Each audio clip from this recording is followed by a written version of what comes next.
Hey everyone, welcome back to the Improvement Nerds. In this episode, we're diving deep into the world of lean leadership and continuous improvement with the incredible Katie Anderson. Fresh off of one of her immersive study trips to Japan, Katie shares valuable insights on leadership, strategy, and the power of people-centered processes. Whether you're a lean practitioner, a leader looking to inspire change, or just someone that's passionate about improvement, this conversation is packed with takeaways you won't want to miss. Let's get started and uncover how we can all wage war against bad processes and lead with greater intention. Hey everybody, welcome back to the Improvement Nerds. I'm your host, Mark Ryan, and today we got an awesome guest joining us, Katie Anderson.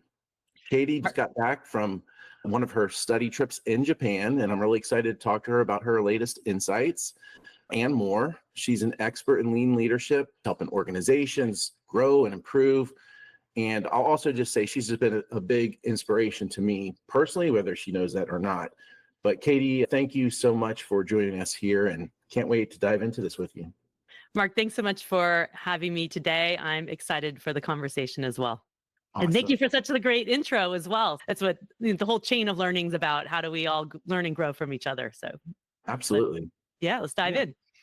Well, I just love your Japan study trips. I wish I can go back 20 years and think of that idea and just start that on my own, because I have an affinity for Japan and Lean Six Sigma.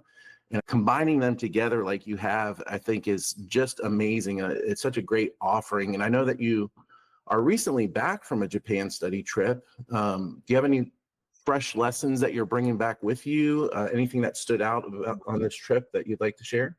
Yeah, absolutely. And for a little context for your listeners who don't know about this or not know too much about me, I was a lean practitioner and leader in healthcare organizations, just like you, Mark, and decided to expand my reach by starting my own consulting practice back in, about 12 years ago.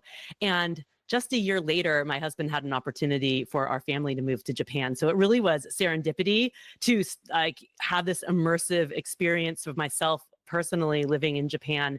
And I had this glimmer of an idea about how could I leverage as much of my learning there for my own self, but also how could I share that learning with others? So I started writing a blog, and that became the genesis of my book, Learning to Lead, Leading to Learn, about a Toyota leader, Isao Yoshino.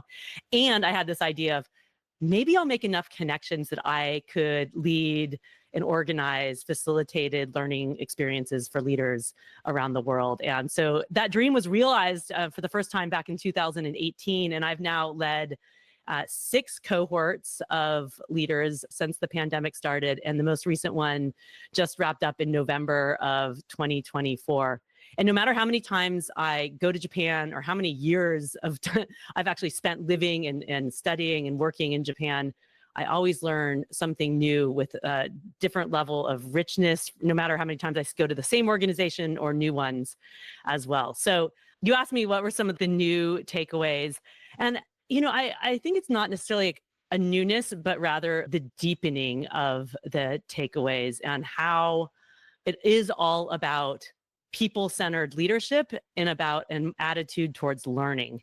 And a lot of people go to Japan or want to go to Japan to see all the process improvement, which is awesome for some of these companies, especially like Toyota and their suppliers and other companies who are really applying these concepts of just-in-time and built-in quality and so much more. But what it all comes down to is passionate leaders who are committed to a bigger purpose than just making profit, and how they're connecting that idea not only from the top level, but all the way down to the front line, and then creating the systems and structures for people to contribute their ideas to make the work better and the environment better, and therefore making the products and value for customers better as well.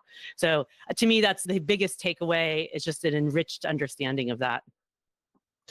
Yeah, high-performing organizations balancing people and processes. And you mentioned the deployment of what's going on within organizations there in Japan. And that's something that we're working with organizations as well with here.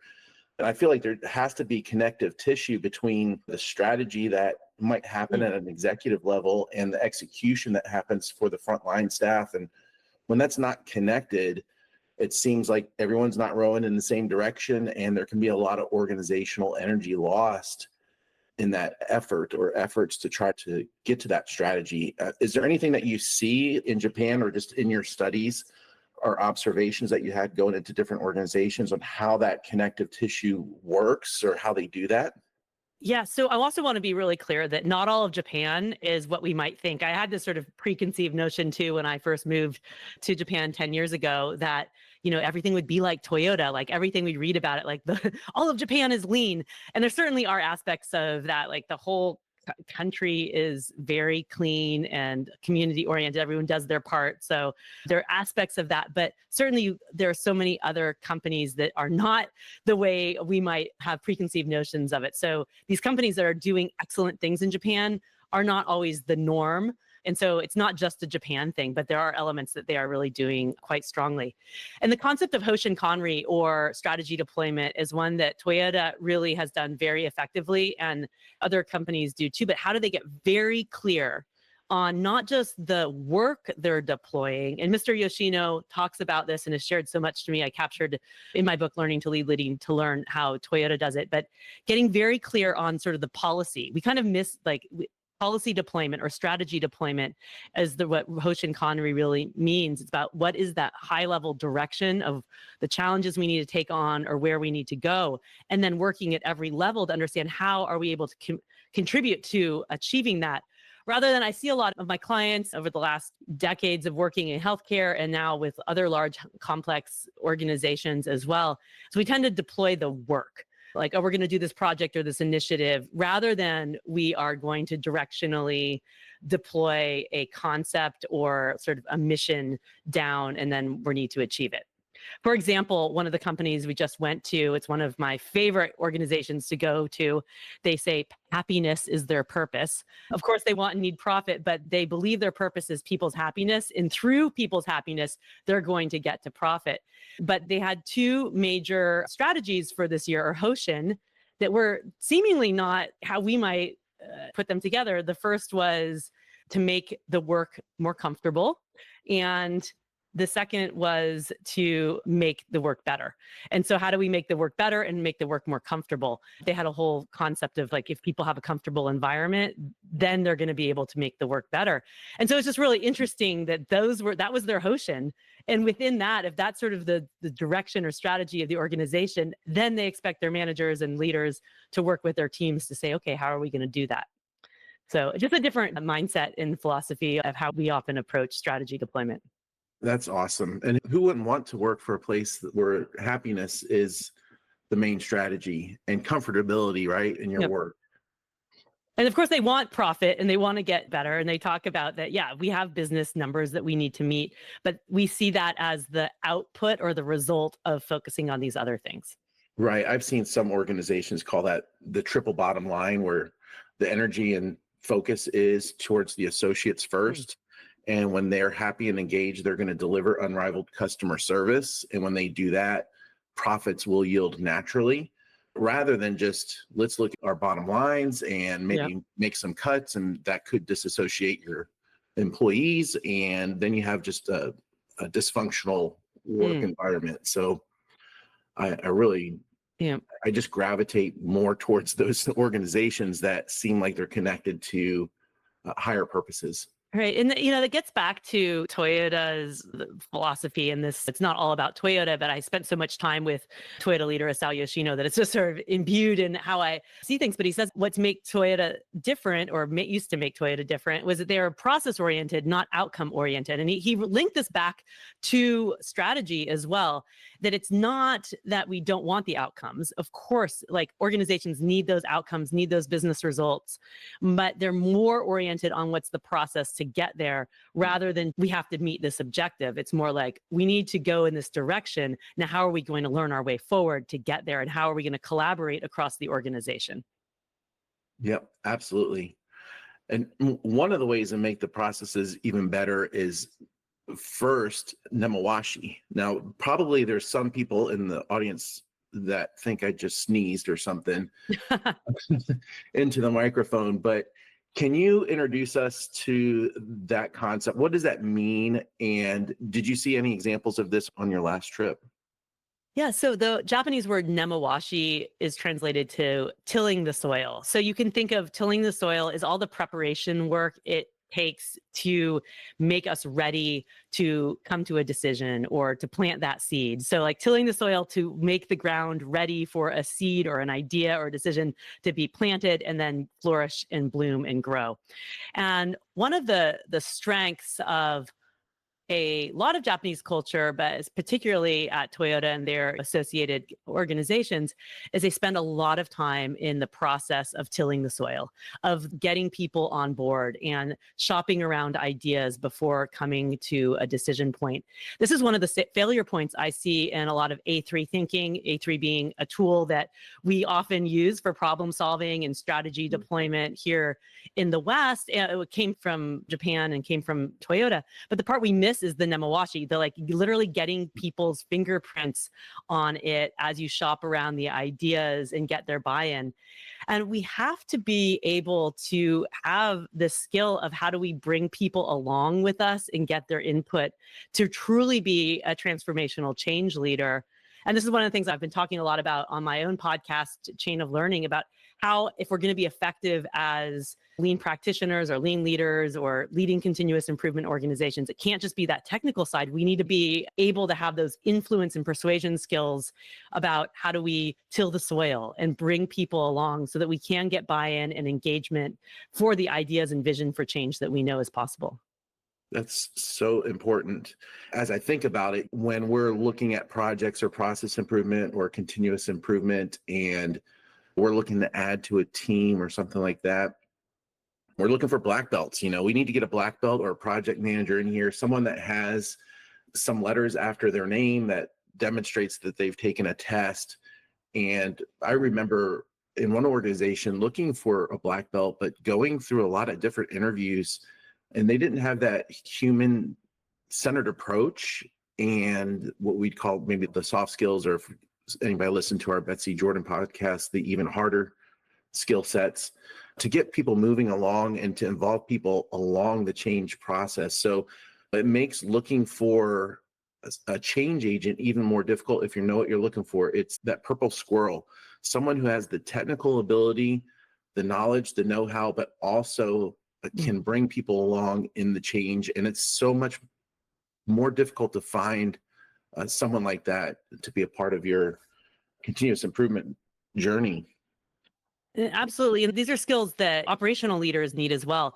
And Mark, to your point, I was seeing a huge gap in this, not only from my experiences working internally in organizations as a lean leader, change practitioner, but also over the last decade plus in working now with organizations around the world, really passionate process improvement specialists and wanting to come in and lead change, but not having had the skill development as much around these influence and people and social skills. And I actually took a step back a few years ago and thought about what are those key attributes, those key skills we need to be developing. And I came up with a model I call the Katalyst model, actually bringing together kata, the Japanese word meaning routines and practices that we often now associate with like problem solving and coaching for problem solving, and being a catalyst for change into these 8 competencies of really how you can pair your technical skills, which are super important. We shouldn't like pivot away from those because that's actually what makes us all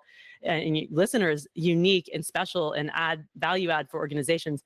But how do we build upon that with the influence skills so that you really can be effective in leading change? And so if your listeners want to go, I have information on my website. It's kbjanderson.com/catalyst with a K, and also have my episode 9 of Chain of Learning. I talk about each of the different attributes. And Betsy Jordan was on my podcast too, talking about how you can be an astute political navigator. And we don't usually talk about that. Like, how do we navigate politics in organizations, right? We have to be able to do that to effectively lead change, not just go in saying, oh, we're going to do this process improvement initiative. Yeah, that's a very powerful episode. And I remember listening to that and thinking, wow, this is it. There's so many that miss that political savviness in order to effectively make change. And I love your Catalyst or Katalyst. Yeah. That is a wonderful branding. And that just sticks in my head every time I see it and hear it. Do you have any examples of how that has shown up in maybe leadership that you've witnessed? I have a clarifying question. Label it like I always do. Do you mean specifically around the political navigating or any of Just the like, other skills? yeah, some of the critical influence skills, understanding power dynamics, speaking the Yeah. language of the business, that sort of stuff. Well, first, I'll start with the speaking the language of the business. So we need to be knowledgeable business experts. Is actually the K in Katalyst model. And what that means is how do we understand the actual business that we're working in? And then how do we speak the language of that business for the leaders that we're coaching or influencing, whether or not you're an internal change leader, an operational leader, or an external consultant? How do you connect the dots with the improvement work and all of the tools to the business outcomes and business results that they are accountable for?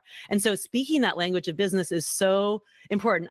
I feel like we're so passionate and we get into all the tools and like, oh, let's do a Kamishibai board and a value stream map. And if we do this DMS system using acronyms, everything's going to be better. But we're not able to say really why and how is that really going to drive not just the bottom line, but customer value. And so when we can do that more effectively, we're able to then bring leaders along on the why and connect on that. And then on being a astute political navigator, and that's one of the A's in the Katalyst model, it's really about understanding power relationships in politics and organizations. And politics has been given a bad rap, and that's like the bad politics that we kind of see out in the world, especially lately. But good politics is about understanding how do we work together and get alignment, and how do we understand the different perspectives of individuals or groups, and how do we find a way forward? And how do we know who the real decision makers are? It may not just be because of someone's title, but they actually have influence. And so knowing who the people are that you need to have those conversations with. This is some of the Nemawashi, going back to what we were talking about, having those conversations with key stakeholders who actually have a lot of influence in organizations so that we're getting their fingerprints and their thinking on it. So critical than us just going into a meeting and assuming that this great idea is going to happen. Yeah, absolutely. I know psychological safety is a hot topic right now. Are there any lessons or examples you can share about how leaders can create that safety while still holding teams accountable to getting results? Yeah, for sure. Psychological safety is, based on trust and knowing you're not going to be blamed or thrown under the table. So it's really about, again, going back to that process orientation of looking at what's broken in the process, rather than blaming someone for having the wrong answer or when a problem arises. And one of the best examples of this is years old, but I see this playing out as well. When the joint venture back in the 80s between Toyota and General Motors, known as NUMMI, back here, actually, I'm based in California, not too far from where I live. And this was an opportunity for the worst performing automobile plant that in GM to turn itself around. And Mr. Yoshino, the subject of my book, he was in charge of leading the training program for this. But what was really powerful, and he made a comment, and this has been documented in a lot of different case studies in business schools and other places, that within a year, this plant went from being the worst performing to the best performing. And this came in large part because of a shift in psychological safety and how this confrontational attitude between management and the front line. And it all came down to the concept of andon, or stopping the line. Andon is a Japanese word that means it's actually a light or signal. It simply was a process that was commonplace at the Japanese Toyota plants of when there was a problem or a challenge and someone wasn't able to do something correctly, wouldn't necessarily stop the line immediately, but it would signal that there was a problem and there may be leading to stopping the line. What was so critical was management's response. They didn't come over and get all angry about it. They came over to help. And so it's both that coming to show that you're helping is such a way to create that psychological safety there, that, problems are embraced. No problem's a problem. If we're hiding the problems, they still exist. So it's actually our management, our leadership response to problems that is going to then create that safety where problems are able to be visible, and then we can work on them. Yeah, absolutely. I can think of a time when you were just talking about this, my head was going to, I was in an organization and someone tapped me on a shoulder and It was within healthcare, and someone was eating Jello and bit into a shard of glass. Oh my God. And, the first thing was not to react strongly to the person that said it, but thank you very much. Right. And then I think within 15 minutes, we were all down in the kitchen. We had stopped all food from going out and had my hands in big vats of Jello and tried to figure out what had happened. And we did. And we put some preventative measures in place and just praised and thanked that person for stepping up and saying something and not being embarrassed or trying to hide it or trying to fix it on their own. I think it was a big thing. That's a great example, Mark. It reminds me of the story Mr. Yoshino had told me when he was in his early days at Toyota. It's the most told story I have from my book. But he was like a 22-year-old. He was assigned to the paint shop, and his job was to pour a can of paint and a can of solvent into a big vat. And then as it get mixed up, and as the cars would come down the line, the paint would get sprayed on. And within and he had a back office job, by the way. This was his orientation program to learn like the value creation work of the organization during a several month long orientation program. And one day, the frontline manager came running in and said, "We have to totally stop the line. 100 cars are going to have to be repainted," because the paint was literally not sticking to the cars, like dripping off. Right. And all eyes went on him. And there was a few things that his managers did that were really astounding. And he even laughed in remembering this. He hadn't thought about it in years. And he said, not only that they didn't blame me, they walked over and said, "Show us what happened." And then they calmly said, "Thank you. Thank you for making this mistake, because you showed that we didn't have the right process to make sure that you didn't." And what a powerful reframe. And I really think about this all the time. And they probably had that first reaction of like, oh, like we have this human reaction when things go wrong. But how do we get better at not being reactive and be more proactive in responding in a way that really aligns with the outcome or impact that we want to have? And one of the biggest shifts I've been personally trying to make in my own life is, and I have kids, it's easy to blame or get into that reactive mode. Always take a pause and say, all right, is this something that someone actually tried to do wrong, or was this a mistake? And let's look at the process side. So checking our natural impulse to blame or like, why'd you do that? But say, okay, oh, thank you for making that mistake. Let's talk about it. What were the steps that led you to do that? And taking it away from those why questions. I teach a lot about how to ask more effective questions so we can break the telling habit. And one of the things to be really cautious of is when we use the word why. Now, we all, Mark, I'm sure you're familiar with the 5 whys, and so are all your listeners. Let's dive to the root cause. Super powerful to ask why when we are talking about a process problem that we've already clearly defined. What's the target, what's actually happening, and then what's the gap? But when we ask non-causal why questions like, why'd you think that? Why'd you do that? That sounds super judgmental, and that can erode that psychological safety that we started us talking on this. So how can you shift from asking why about people's behaviors to the what or how? Like, what were the steps that you took to this? What led up to this? What was the information you had? It just can help do that reframe. And actually, these small, subtle shifts can really, really make an impact in creating a more psychologically safe environment for people to bring forward their ideas and the problems and challenges. Yeah. And I think it goes back to having that technical piece and that other piece, right? That's so important to advance work. So as we move from a technical expert to a transformational leader, I know that even when teaching the 5 whys, you just can't teach it. It's a great diagnostic question, why? But you got to know when and how to use that question, because you don't want to cause panic and fear. So do you have any other traits or skills that you can think of that are really important for someone moving from a technical expert to a transformation leader that you would focus in on? There's so many, and I encourage people to download that Katalyst assessment, because you can actually, there's some prompts for you to be thinking about your own skills. One is really important about being a transformational coaching leader. And so how do you move from being the expert, the technical problem solver where you own all the improvement work, to being more of a coach or a teacher to others to be doing the improvement work? And I know I had a challenge in this as well when I was making this shift from doing the doing to realizing my role was actually, even this when I was internal process improvement manager years ago, decades ago in healthcare systems, I was the expert problem solver, applying all my technical skills. And yeah, I was, bringing people on a little bit, but I was still doing all the doing. It wasn't sustainable. So how can we move to be more coach-like and see our role as developing the capability of others?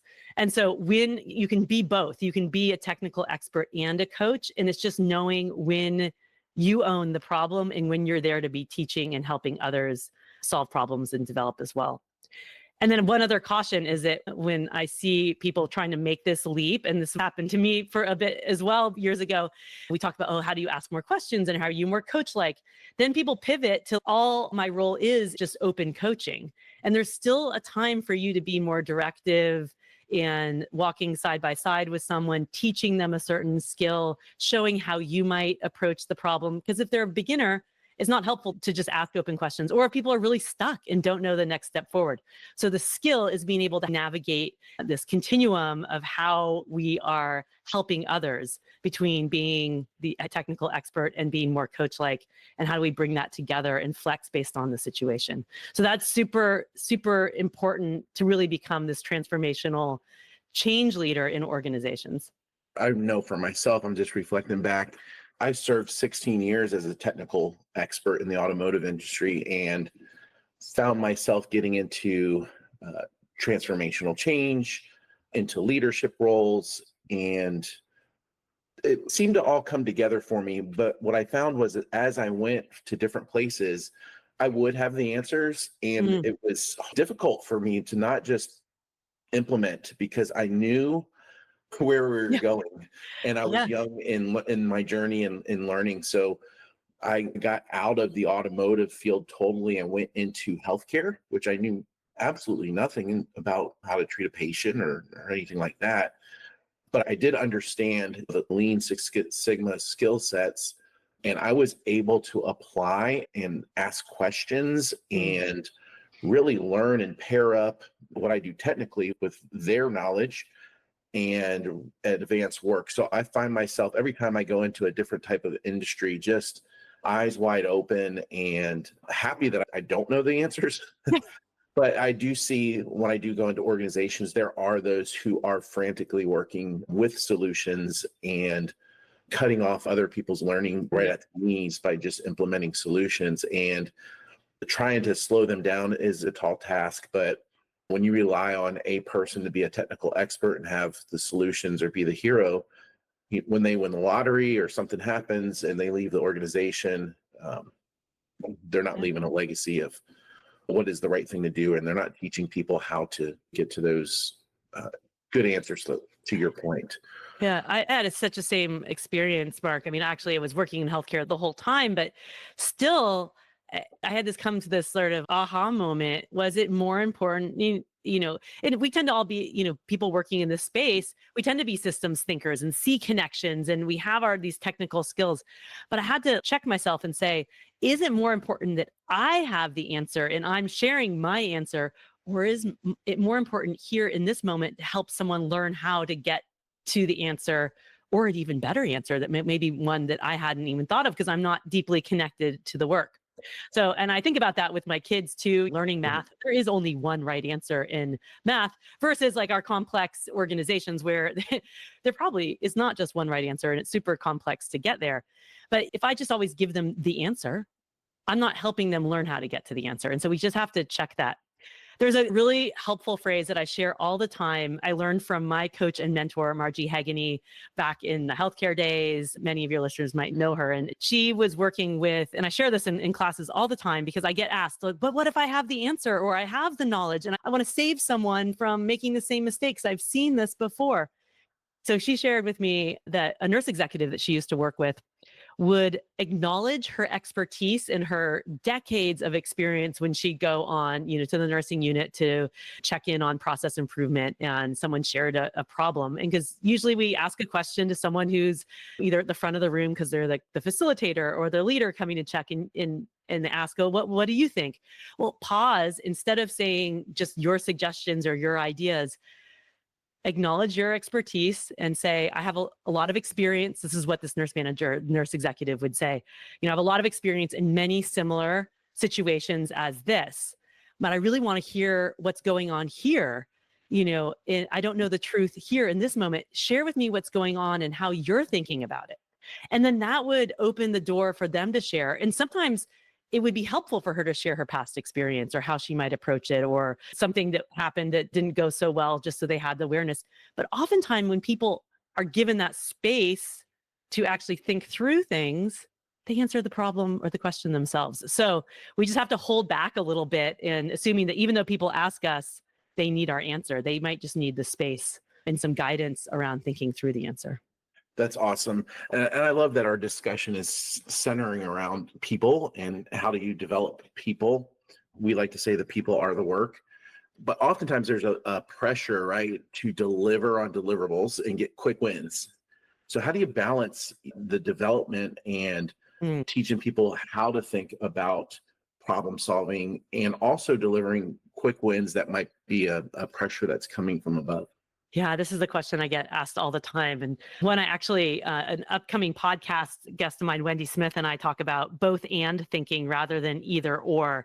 And this will be coming out in January of 2025. Oh my gosh, but it's such like, how do we manage short-term needed results with longer term outcomes, right? Or either around people development or culture or environmental sustainability. So the challenge for us is how can we do both, right? How can we do both?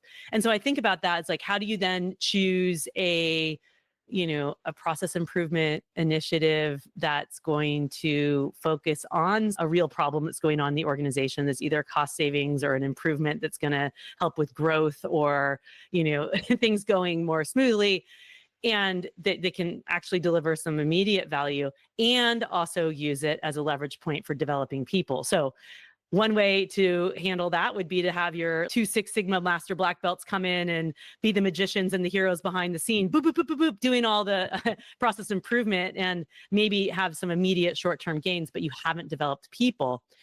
Versus, all right, we're going to still work on the same problematic situation in the organization, but we're going to see this as a people development opportunity. How do we bring in the front line? How are we training them? How are we developing the sustainability skills? And so how can you do both at the same time rather than seeing it either or? Awesome.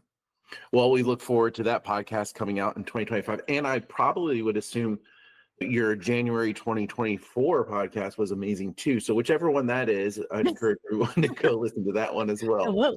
What came out in January of 2024? Gosh, 11 months ago at the time of this recording. Well, I do know that I had one about the difference between goals and intentions. So as we're, that's an interesting one as well. So yeah, go back and listen to all. I've had 30 plus now.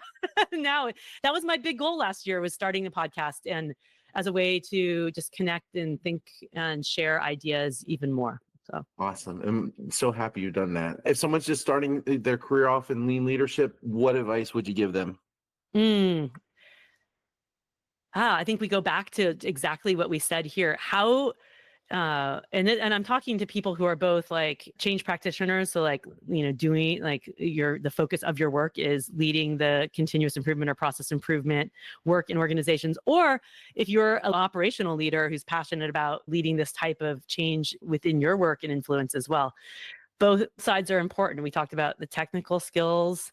How do you really understand how to define a problem? How do you break things down? How do you understand and analyze the connections across systems? How do you, all that technical side of things for how you do improvement work? And how do you keep building the social, relational influence skills that you need to really lead change in a sustainable, transformational way rather than doing the work? So how do you balance developing your content expertise and then the social influence skills, and see them not as an either or thing, going back to the both and? How do you do them to both together? Because that's your superpower. It's this complement between understanding and knowing the technical and developing the social that's going to really create powerful impact and really allow you to leave that legacy you want in the organization and in the world. It doesn't have to be just at an organizational level. Yeah. Yeah. Great. Well, Katie, thank you so much for sharing your stories and insights. I love hearing about and learning about how leaders can grow and improve. Before we go, what's the best place for people to connect with you or dive deeper into your work? I know you have your book, Learning to Lead, Leading to Learn. Yes. So, of course, my book, and that's about 40 years of Toyota leader Asao Yoshino's learning truly how to lead and then leading to create this learning organization. Folks can connect with me on LinkedIn. I'm Katie Anderson, but also my website, kbjanderson.com. I have a newsletter. I put out a podcast every 2 weeks called Chain of Learning and have a lot of other resources there for you. So sign up for the newsletter. Download the Katalyst self-assessment too. I created it so that you really can be thinking about your areas for improvement. So again, that's kbjanderson.com/Katalyst with a K. So all of the above. And I would love to hear from listeners. What's the one thing that you're taking away from this episode and conversation between Mark and myself? Awesome. Well, thanks for nerding out with us today, Katie. Appreciate you coming on the podcast, and we'll see you next time. Yeah, I always love nerding out. So thanks for inviting me, Mark. All right. Thank you. And that's a wrap for today's episode, Improvement Nerds. I hope you enjoyed this incredible conversation with Katie Anderson as much as I did. Her passion for lean leadership, continuous improvement, and people-centered processes is truly inspiring. If you want to dive deeper into Katie's work, be sure to check out her book, Learning to Lead, Leading to Learn, and visit her website at kbjanderson.com. Don't forget to explore her podcast, Chain of Learning, for even more insights. Thank you for tuning in, and as always, leave your processes better than you found them.